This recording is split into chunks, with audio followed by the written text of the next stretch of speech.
Alright guys, it's finally out. In my hands I have VETIVER PARFUM.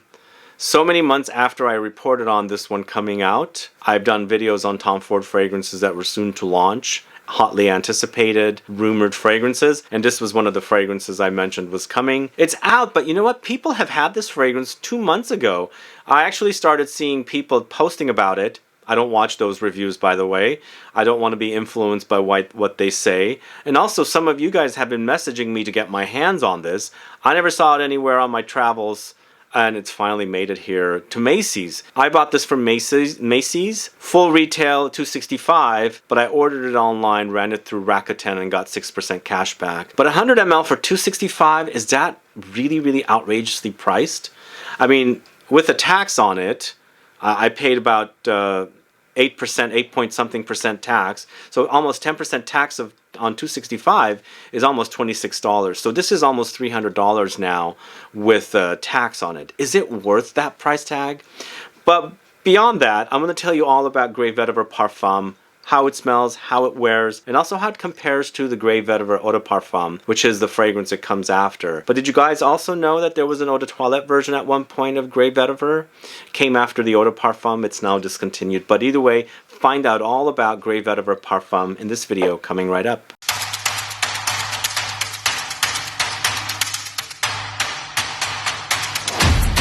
Thanks so much for tuning in. This is Sebastian. Yes, today we're talking about VETIVER Parfum. Finally, it's out. This is the 5th Parfum version of a Tom Ford signature line fragrance. We have Noir Extreme Parfum, which I absolutely love. We have Costa Azura Parfum, which I really love. We have Black Orchid Parfum, which I really love. And then we've got Ombre Leather Parfum, which I felt like was not necessary in comparison to the original. And here with the VETIVER Parfum, it's not one of my most favorite parfums. Sure, it smells much better than the original, especially when you do a comparison side by side. When you do a comparison side by side of these two fragrances, you'll wonder why this one doesn't smell as good as the original. And that's the reason why I had two people that I tested this with. I had them test the original VETIVER Eau de Parfum and the new Parfum version of VETIVER on each hand. Both of the times, the two men that I know love VETIVER fragrances tested this out and said they much prefer the Parfum version versus the Eau de Parfum, not knowing the price or anything like that as well. But either way, VETIVER Parfum is a 2023 launch, 100 ml, $265 as I said. It's considered a woody, spicy fragrance. It features notes of vetiver from Haiti, orange flower, and saffron. These are the only 3 notes that are credited. This is not all you're going to smell here with this fragrance, but it is pretty much all you're going to smell with it. You are experiencing or wearing a fragrance that's mostly about vetiver, and it is so amplified in comparison to the original, it becomes very screechy when you're wearing it. Screechy and metallic. It's very sharp vetiver fragrance wear. It's nicely meshed with the orange flower, but also the orange flower doesn't come through too much. There's a floral experience here for sure, but it's not dominant. There's citruses that I'm getting here as well, and we've mentioned, or in the past I've talked about how vetiver has a bit of some vetiver can smell a bit like grapefruit. That's why they're always using grapefruit to add to vetiver fragrances. If you go through vetiver fragrances and notes and things like that, you'll see a lot of grapefruit or pomelo or yuzu. They always match it with vetiver because they do complement one another perfectly. So there's definitely a bitter zing here with the citrusiness of something like grapefruit. Perhaps it's the vetiver that's giving us this vibe, but maybe there's also some grapefruity touch that's not mentioned in the notes. But there's definitely a citrusy presence here.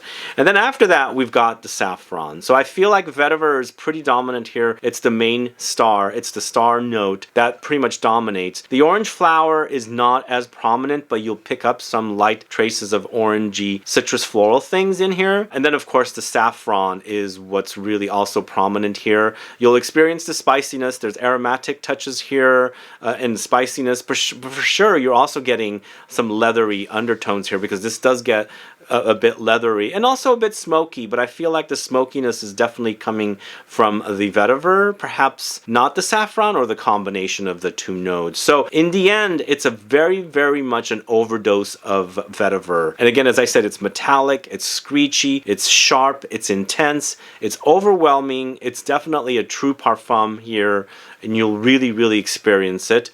It'll smell like Grey Vetiver for sure, but when you're comparing them side by side, with me, Grey Vetiver Eau de Parfum has kind of just a weeds kind of smell, whereas it smells like some, like just basically chopped up weeds against the citruses and some light floral touches there.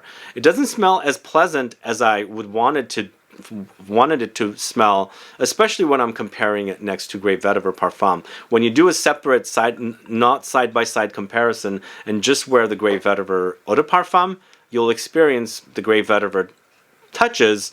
But here, when I'm comparing them side by side, the Grey Vetiver Parfum smells so much better than the Grey Vetiver Eau de Parfum, and I don't know why that happens. Perhaps it's the overwhelming intensity of Grey Vetiver Parfum next to the Grey Vetiver Eau de Parfum that's causing something like this. But as I was saying, the two people that I had test both of these side by side on two different hands much preferred the Grey Vetiver Parfum.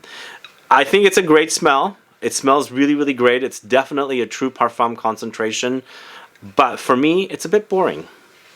It's a bit one-dimensional. There's not a lot of excitement happening here. I felt like the vetiver was too dominant here, but in the end, it's a vetiver fragrance, so that's what it's going to be, right? It's all about vetiver. But for me, I felt like it needed something to push it along, not become a one-dimensional fragrance all about vetiver.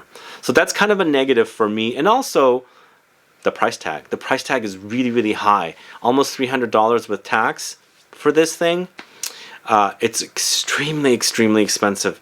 Who has signature line fragrances this expensive besides Tom Ford? I haven't seen anything. Very, very high price tag. So I would recommend, if you're a fan of vetiver fragrances, you're probably going to like Grey Vetiver Parfum because it is so intense and beastly. I would say if you want to buy a bottle, try and figure out a way to get promotion. If you have a sales associate that you deal with, ask them for a discount, ask them for a gift with purchase, or ask them for some kind of a card promotion. All the department stores have these kind of promotions except for Macy's, and I don't really shop too much at Macy's except for buying online and picking up in store, and I always run my transactions through Rakuten to get some kind of cash back, and sometimes you'll get 10% cash back, sometimes 6%, and sometimes it's like very low, like 2%.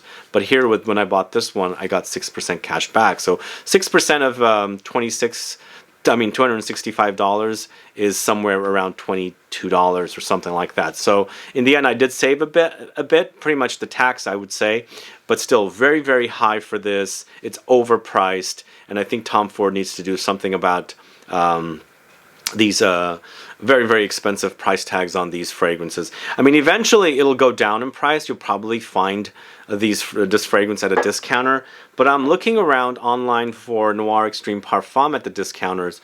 Can't find any out there, so mostly I'll have to deal with like buying it at a suggested retail price tag department store and then ask for a discount if I wanted to. But yeah, overpriced with this, totally overpriced, and I like it. I'm just bored of vetiver, so I'm not going to recommend this one for you guys. But to me, honestly, it smells fantastic. It's very, very overwhelming smell, and it's intense. I like that about it. And some of you might not prefer that intensity. Some of you want the calming. Because to me, the original now seems very, very flat when you're comparing it side by side. So some of you might prefer that, and probably go with that. But going back to what I was saying earlier, like let's say, for example, the first time I bought my bottle of Grey Vetiver was in 2012, and it was a 50 ml bottle. Bought it from Nordstrom, and throughout the years I bought a couple of other bottles, and this is one of the latest versions. But let's say you did buy a bottle in 2012 and you kept it in good, you stored it well, it's in a dark, dry place and cool, and it kept fine. But along the way it matured and it aged and it got thicker and more denser, and then the concentration kind of became thicker and intensified. So then you've throughout the years the brand has lightly reformulated the fragrance, because they're always getting reformulated, and by the time you went back 10 years later to buy another bottle, you'll realize how different it smells from the first time you wore it. That happens quite a bit. And is that why that these Parfum versions are coming out nowadays? Because they're making our fragrances weaker and weaker and weaker, not smelling as good as they used to, and so they're banking on making these Parfums. So we would buy another version of it. I don't know if that's really true. It's another something to think about for another video. But you could have an experience like that where you've had a fragrance for so long, it still smells great, but you all of a sudden ran out and you're out there looking for another bottle and you've brought it back and it smells nothing like what you remember smelling it. But the original Grey Vetiver launched in 2009. I bought my first bottle, as I said, in 2012. It was created by Harry Fremont. It came in the Eau de Parfum concentration. And then at one time they did launch an Eau de Toilette version of this. I think it was around the mid-2010s. And then it immediately disappeared. The Eau de Toilette is no longer. So we've only got the Eau de Parfum, and then we have now the Parfum. I don't understand why they needed to do an Eau de Toilette, but I guess people felt like they needed a fresher version of it. But Harry Fremont had created the original back in 2009. I'm not sure who created the Parfum version of Grey Vetiver. Maybe it was Harry Fremont, or maybe Estee Lauder took the formula and then they did their own thing with the Grey Vetiver Parfum. But you can find the Grey Vetiver in Eau de Parfum at discounters. It's out there probably as low as around $140, $150, but still I think it's pretty pricey for, you know, designer fragrances, because there are designer fragrances out there that perform really well that are around the $130 price point or price tag, and I feel like Grey Vetiver in the Eau de Parfum doesn't perform as well as it used to when I first bought it. So if I was to rank Grey Vetiver Parfum against the other Parfum versions of Tom Ford fragrances, my number one favorite would be Noir Extreme Parfum. I really, really love what they did with this. It smells fantastic. Everything is much richer, amplified, intensified, much more dense, and very, very luxurious, oily, heavy-duty take on the original. Really love it. And that's why I feel like it's my favorite out of the entire Parfum collection. And I think there's only 5. If I'm missing any, I apologize. My number 2 would be Costa Azzurra Parfum. Really love the way that this turned out into a Parfum. Love wearing it. It's intensified once again. I don't think it's as intense as the Noir Extreme Parfum, but it's definitely an intense form of it. And then a third would be this one, Black Orchid Parfum is what I should say. All 3 bottles in the gold color are the first 3.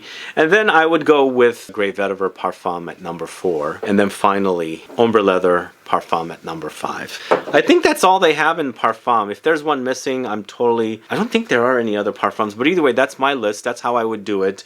I'm just a bit bored of Vetiver fragrances, unfortunately. That's why this one's not doing it as much for me. Otherwise, I think it smells fantastic, especially when you do the comparison side by side. Grey Vetiver Parfum smells fantastic. I'm just a bit bored of Vetiver. That's why I'm ranking it a bit low here. And I prefer the other fragrances a little more. But I did discover a really great Vetiver fragrance recently. I took some clients over to ZGO Perfumery, and there was a new Vetiver fragrance that they had gotten. I'm going to have to report back on that later, but really love the way it smells. And it was a big cloud as well, even for an Eau de Parfum fragrance. So I'll report back on that. I'm going to do an updated Vetiver video soon as well. Stay tuned for that. But in the meantime, that's what I think about Grey Vetiver Parfum. Let me know if you've gotten your nose on this one, and if you're a fan of it. What do you think about it? Are you planning on checking it out? What do you think about the price tag? And are you a fan of the original? And if you're a fan of the original, you're going to go check out the new one. Or maybe you're going to completely skip out on Grey Vetiver Parfum. Put a comment down below so I can find out. But either way, guys, thanks so much for watching today's video. If you have any questions or comments, please list below. Please like this video. Please share it. Follow me on Instagram and Facebook. And I'll be back with more videos very soon. Have a good one. Goodbye.